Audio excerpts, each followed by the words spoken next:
In this episode, I travel a couple of hours west of Melbourne to an event that I've been looking forward to for months. This was going to be the first regatta held by the Colac Yacht Club in almost 20 years. Colac is Victoria's 27th biggest town, and it's situated on the third largest volcanic plain in the world.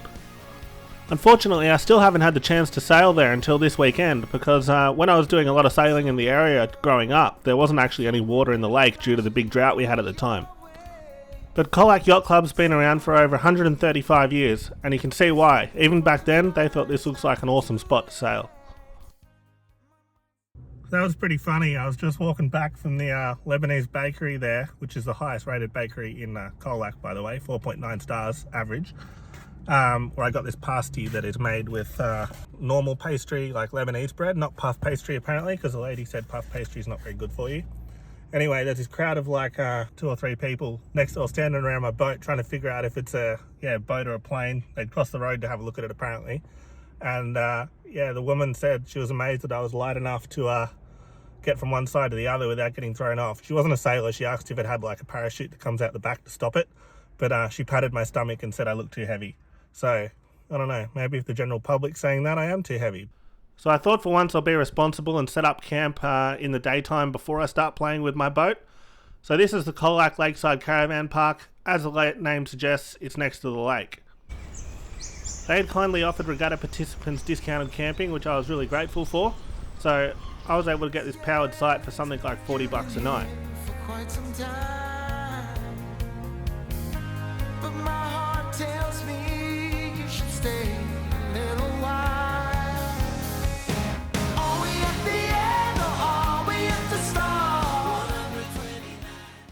It had been almost a year since I last camped anywhere, and I was already really looking forward to re-engaging with nature.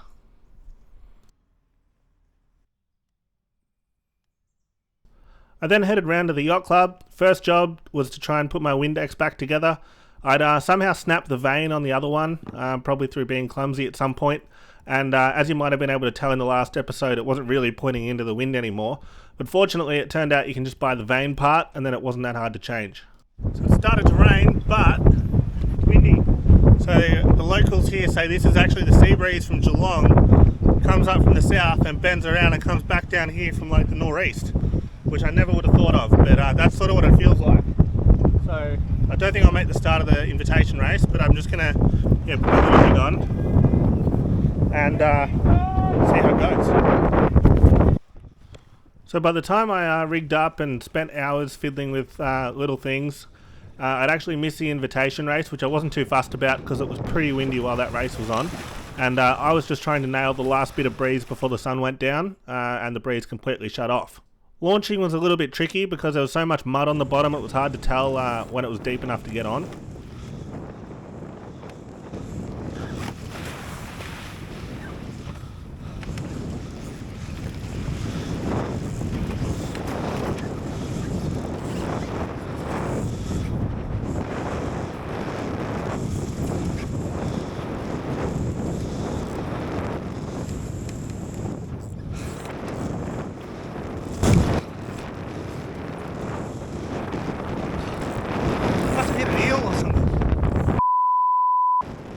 So it turned out what I hit was actually a carp. Well, not that one. Wrong picture. This one. So this was going to be a major problem for the rest of the regatta. This is the European carp, which is obviously quite well known across the globe. They're not native to Australia, but they got a bit out of hand from a fish farm in 1960, and they've been in plague proportions everywhere ever since. They can be about 11 kilos in weight and over a metre long, and it is like hitting a log underwater.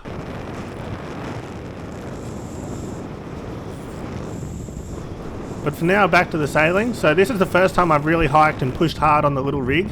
You can see the rudder's got a fair bit of flex in it, so maybe that's going to be the next weak point in this boat.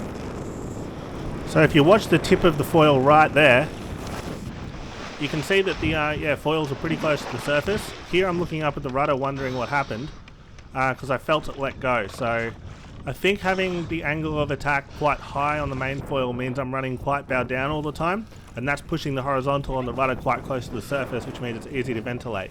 You can see my 3D printed hiking strap mount that was a good idea in the last episode. is yeah, no longer really attached. So that idea needs some work.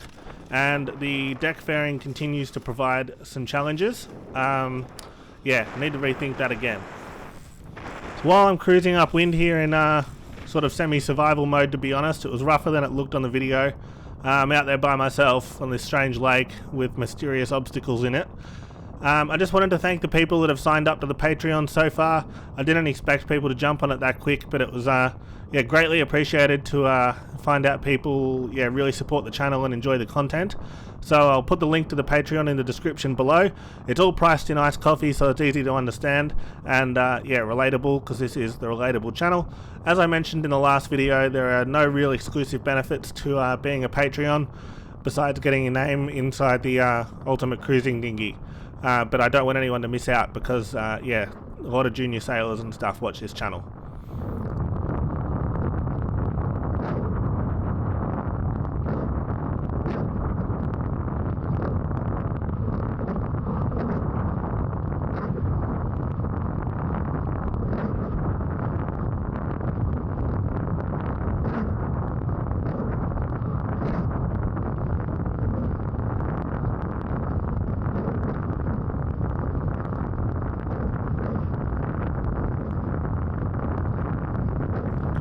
And yeah, I still can't tack. This is a terrible attempt. Got to get the boat flatter before I even start turning. It's just like old habits from sailing normal boats. It's really hard to get your head around it. I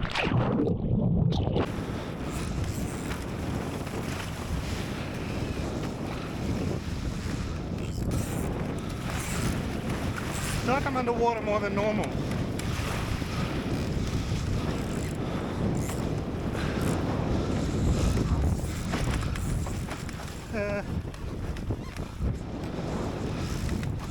I better go in just slowly. So yeah, the boat felt really low in the water there for some reason, and I just wasn't sure if I damaged anything when I hit that unidentified thing in the water that I didn't know what it was yet. So I thought, better safe than sorry, I'll just make my way back downwind to the club. That was a square run back to the club, and if you've ever sailed a Moth, you know that a square run in waves without trying to foil and just take things easy isn't very easy. So yeah, this was a bit of an interesting run.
Wonder if I got the leaks.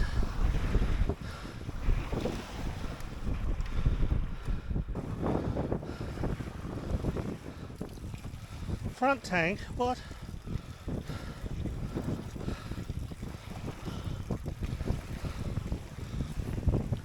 So yeah, obviously I seem to have got the leak in the rear compartment, which is the other drain hole there. That was the one that was really bad last time. So my work with the marinating needle seemed to do the job. Now I've just got a leak up the front of the boat somewhere I've got to find. So I'm wondering if that's in the bowsprit socket or something. That'd be why it was so bowed down when I thought I was sinking. Alright, so this is the next morning, first day of the regatta. Quickly dropped into the servo to get more orange Gatorade. Then I wanted to try and do something about that rudder. So I had a theory it was a bit shiny. So I went into the smallest Bunnings in Australia and bought my wet and dry sandpaper and also some waterproof tape to try and hold that deck fairing on. And then yeah, headed straight back down to the yacht club where the volunteers were flat out getting everything ready for us in the morning. Unfortunately, by the time I'd wet sanded my rudder and rigged up, I'd already missed the first race. So what I thought I'd do is send my drone up and get some footage of everyone heading out to the start, because I knew how much I appreciated having footage of my boat at the last regatta.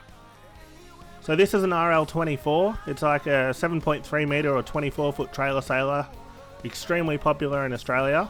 They have quite an efficient rig because their designer, Rob Legg, he was a big believer in development and making things better. So as you can see there, he actually had a deck sweeper way before it was cool.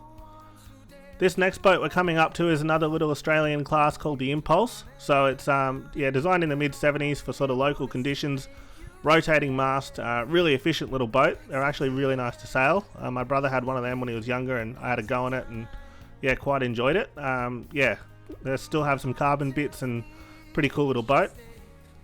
This next one is a Taipan 4.9, so the Taipan was developed by Greg Goodall and Jim Boyer. It sort of loosely looks a bit like a Mark III A-class, but with a bit more grunt in the rig. So these can be sailed either cat rig single-handed or with a jib, and as a two-person boat.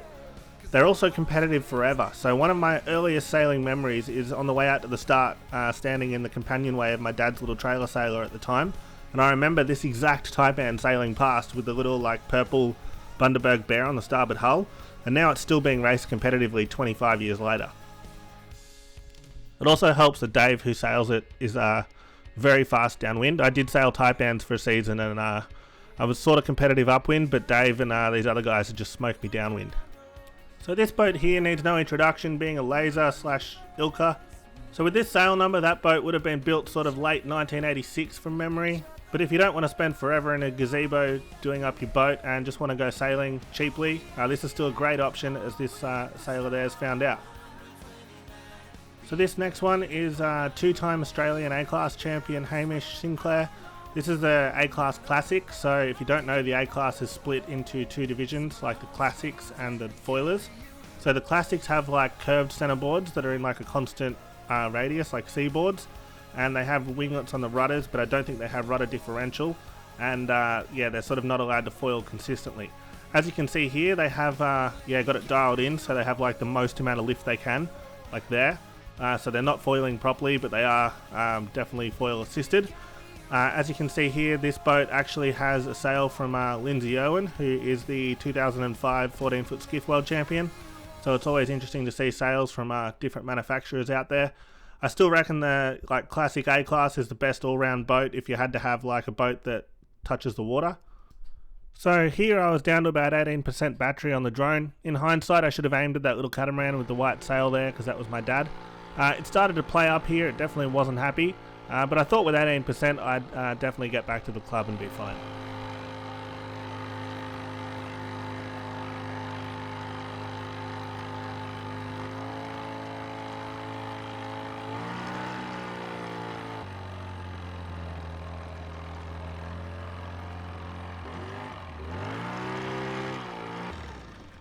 Turns out that my drone auto lands when it hits 10%, so it put itself in the lake. While I was swimming about looking for my drone, the A-classes that I'd just been filming all started to come back. Turns out they'd been having issues with the Carp, where they were crashing into them and causing extensive damage. Meanwhile, my brother had ended up way on the other side of Colac, and I had to jump in the car with Dad to go see what happened to him. What happened? Fish? There's so many fish. Why are you here though? I can't do anything. So you can't sail? Can't sail. Oh. You get up, you hit a fish, you crack it. People say they're the size of tuna. Apparently they're this wide. I saw one. Really huge. Yeah. I hit it. So you didn't break anything, you've just... Nothing's broken. I just can't sail. It's a fair walk back, by the way, boy. It's a long way. Breeds a long way. Well, just as long as you go slow, you'll be right. If you want to sail it. Break it. Don't break it. And this case, you have to actively not foil. Don't fly. Bow fully down. I'm sitting. 3, 2, 1.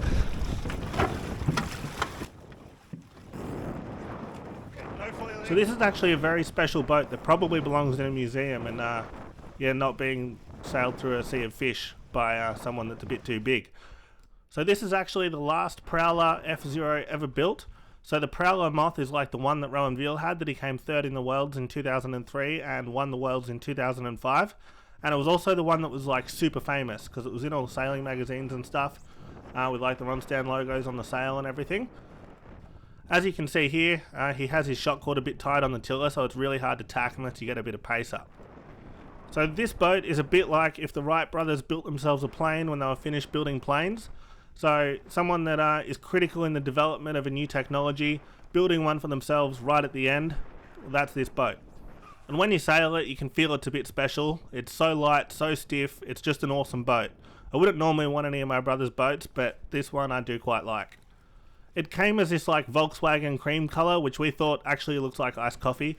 So he painted the front purple so that it looks like the bottle of his favourite type of iced coffee. And therefore, it's named the Brown Dragon after an article we read in a funny newspaper online. And we eventually found the drone. No blades broken. SD card's still there. I just need to dehydrate it a little bit. And that's about all I've got on the Colac Regatta. It turned out crashing my drone into the lake was actually one of the best things to happen because it meant I didn't crash my boat into a fish. So my boat's alright. My drone has been sitting in rice for the best part of a week. Still don't know if it survived. At some point I'll get a new battery and see if it worked. This actually became front page news in Colac on the Monday because the Colac Herald covered it extensively. It's a bit of an environmental and tourism issue and stuff down there. So hopefully they can get that sorted out, and in the future we'll get down there again. I'm sure it'll be a great spot for sailing as they've proven for 135 years. Really looking forward to giving it another crack one day. Anyway, I'll be back next week with the ultimate cruising dinghy. Had a lot going on that front, super exciting. Remember to like and subscribe, and if you can, join up on the Patreon if you can afford it. I'll see you next week.